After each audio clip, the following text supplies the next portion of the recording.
So the Japanese Type 90, this vehicle, which I like to call the old samurai, was introduced in 1.79. That is nearly 2 years ago.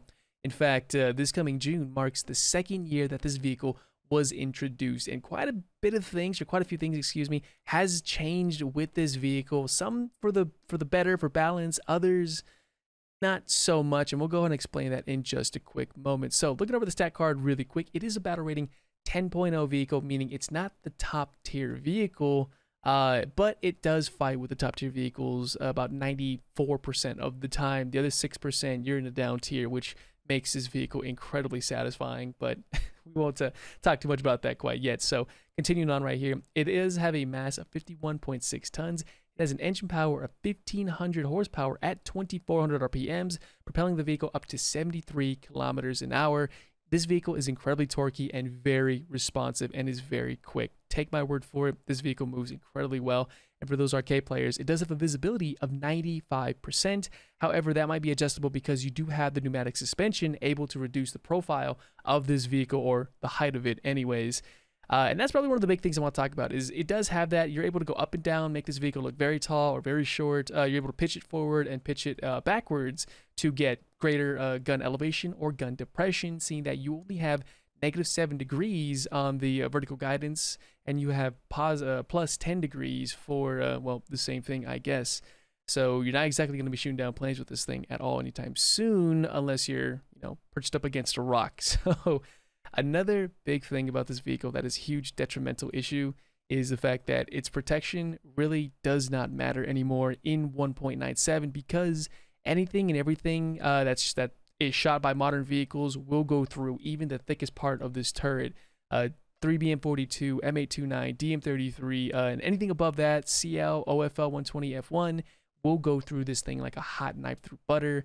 That turret breach is still incredibly weak. As you see right here, it only has 250 millimeters of NERA elements, or NERA, which only makes up for about maybe 230 or so actual protection against kinetic rounds, and about maybe 400 or 500 against chemical rounds. So yes, chemical rounds will go through this without any issue. Unfortunately, M829, 3BM42 will go through this turret face at about 1,000 meters or closer. It'll go through just fine, unfortunately.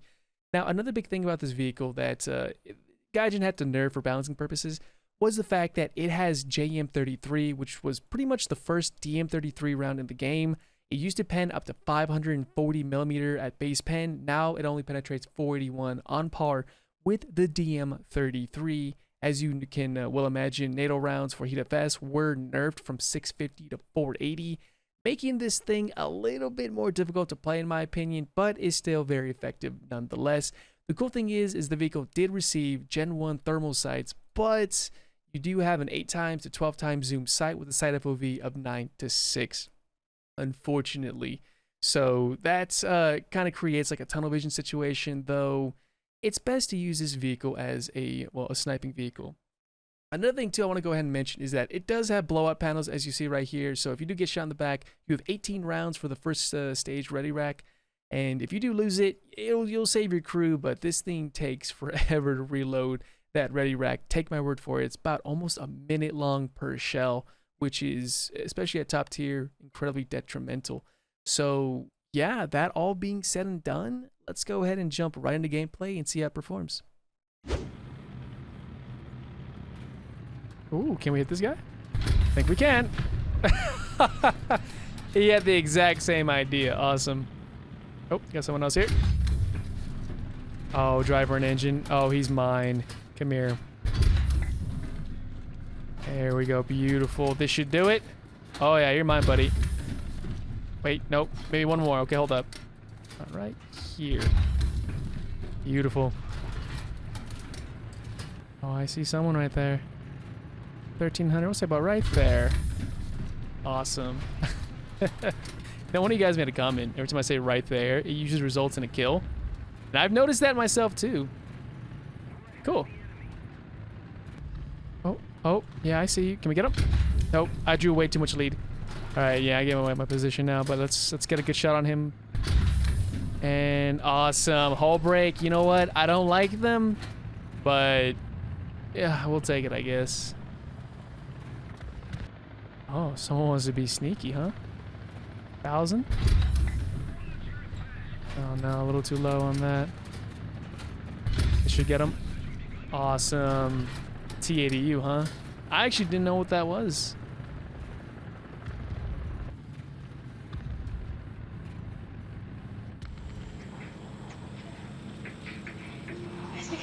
Oh, don't do it. Don't do it. Don't do it. Oh.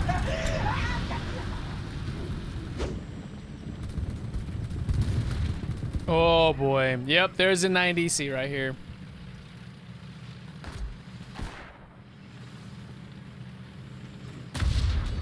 I'm actually terrified to actually approach this guy. He's gonna nail me, watch. Or not, we'll nail him instead. Those things are really scary, to be honest, especially in this thing.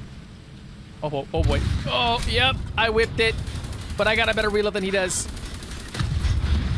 Gotcha, okay, cool, I guess. And LBKB. Oh, okay, he got the first shot off, but we nailed him. Boy. Oh boy. You know what? Because why not? Oh boy, yep. And they got my engine, and I got him. Well, that's round 2 for my engine, I guess. You know, I'm just sitting here thinking how lucky I can get sometimes. Because I really can. And you know what? There's something I like to say. It might be one of two things. It might be streamer bias, or it might be I'm incredibly lucky. I'm going to take either or. So, I'll let you guys decide. Oh boy. Well, I'm screwed. There's no getting out of this one. Come on, I'm just gonna keep shooting until we're done. Yep. Oh, I've got an Abrams in front of me. Right about here. There he is. It's about those night games. You gotta use your ears. Oh boy. That's one. I got two. I'll stay right where you're at. Beautiful. T-72A, huh?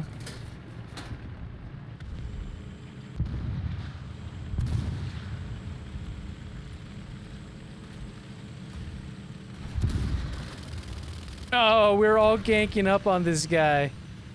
Oh no, there he is. Yep. Poor dude. Just, he was surrounded. Ah, especially at night too. It must be terrifying. Oh, what's this? We hit him? Yes! But only for a crit. Finish him off. Beautiful. It's such a satisfying thing shooting down helicopters in a tank. It really is.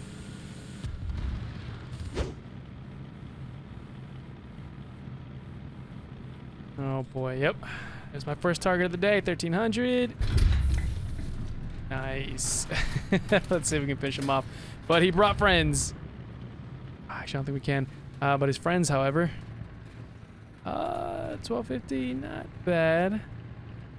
Maybe. Maybe indeed. Awesome. Let's see if we can finish him off.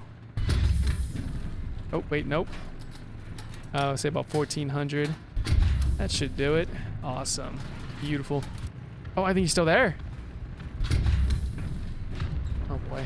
That should have impacted. Oh, someone right here. Got his track, so he's not moving. I gotta deal with this guy first. 1200. Let's just say 14. Right down his pipe. Beautiful. He's leaving. Let's see if we can finish this guy off. I think he's right here. Yes. 96A by the looks of it. Awesome. Beautiful. Let's see if we can finish this guy off. Same distance. Say right here. Right in the ammo. Awesome. Beautiful. Off to a good start in this map. What's this? Oh, there's another one guy's engine too. Oh, that 5-second reload is nice, isn't it? Beautiful. All right, what's this guy up to? Just one right after the other. And he's in cover. No, he's in cover. We can't get him. Someone else is trying to nail us, though. Oh, I saw something right here get popped. 1,500. We'll say 16 for good measure. Really? Non-pen on a... Really? Really, tree? Thank you. Oh, he's still alive. 1,000. Say right there. Okay, when we got his commander. My ready rack is empty, so... Oh boy.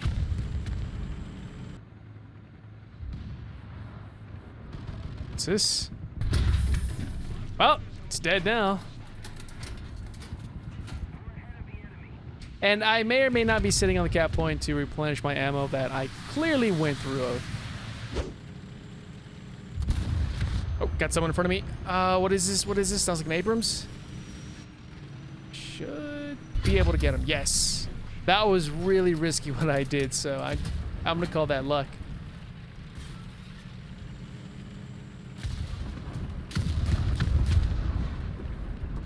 So, okay, he's not looking this way. Looks like a Chally with no battery power. And got his gunner and breach. Oh yeah, he's ours. Beautiful. All right.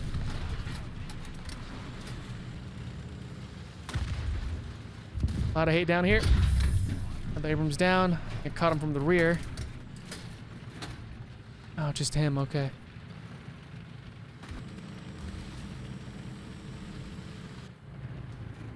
Bar. I see multiple. Beautiful. Oh boy, he sees me. Oh, yep, he sees me. He bounced. I didn't. Awesome. I'll admit I got lucky there too.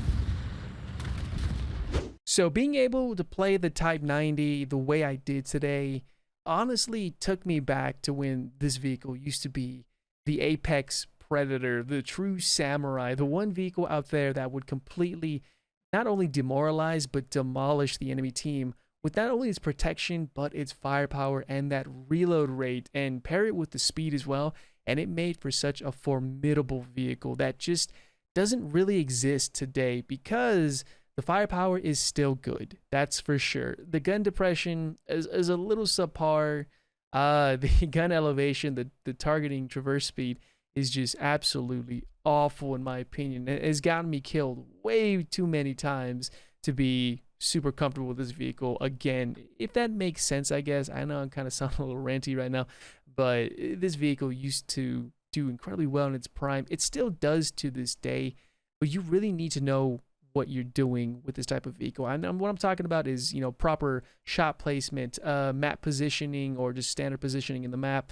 Map knowledge kind of pairs up with that or coincides with that just a little bit, and being able to understand that you need to get that first shot off and be able to bring up the second shot as quickly as you can, because it has that ability. And that's what I enjoy so much about this vehicle. Unfortunately, the biggest drawback for me is the fact that, yes, it has horrible targeting speed for the barrel, and it has no protection. 3BM 42, DM33, M829, and anything above that with the Ariete and the Leclerc was able to go through this thing like a hot knife through butter. And seeing that you have 3 crew that isn't overly spaced out, or well spaced out that is, it really makes for this thing to just, I guess, not be so aggressive. If that makes sense, you know, don't be too aggressive. Don't rush up. Play smart with this vehicle. And that's how I would recommend it to anybody new and experienced alike, or to those who are looking into this. And to be honest, it's kind of a shame that Gaijin really put Japan on the back burner, to be honest. And maybe it's not their fault.